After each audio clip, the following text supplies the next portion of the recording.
मैया पहुंची और अपने पति का कोई आसन ना देखा तो दक्ष प्रजापति से कहने लगी, दक्ष प्रजापति मुझे धिक्कार है कि मैं तुम्हारी पुत्री हूँ।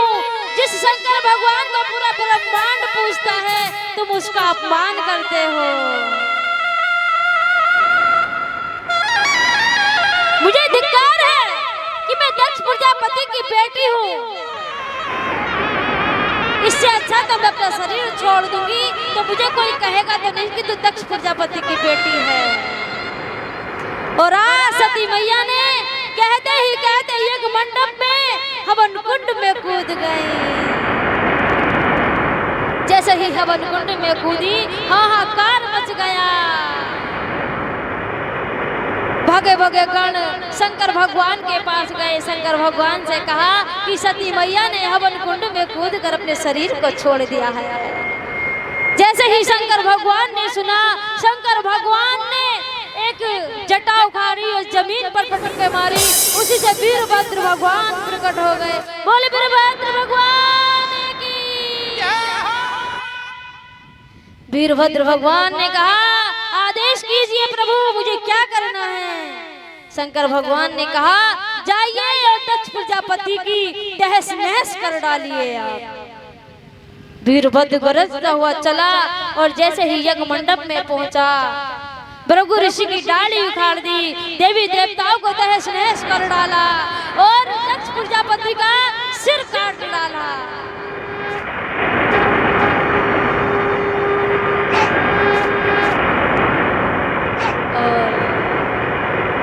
जैसे ही दक्ष प्रजापति का शीश काट कर डाला, वो हवन पूरा नहीं हो पाया। ध्यान रखना, सभी देवी देवता ब्रह्मा जी की विष्णु जी की शरण में गए, हाथ जोड़कर प्रार्थना की कि प्रभु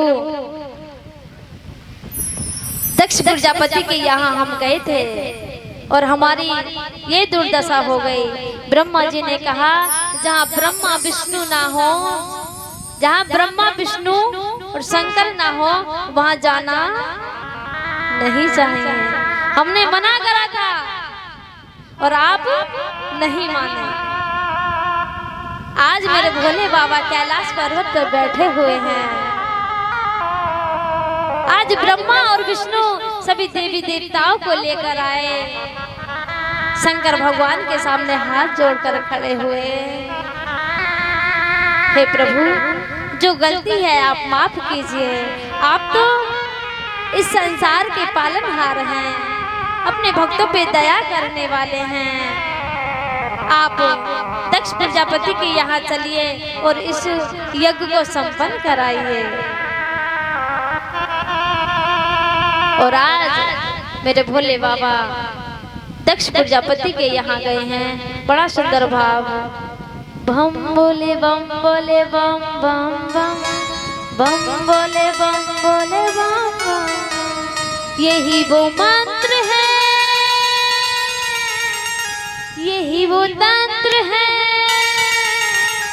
प्रेम से जपोगे तो मिटेंगे सारे गम।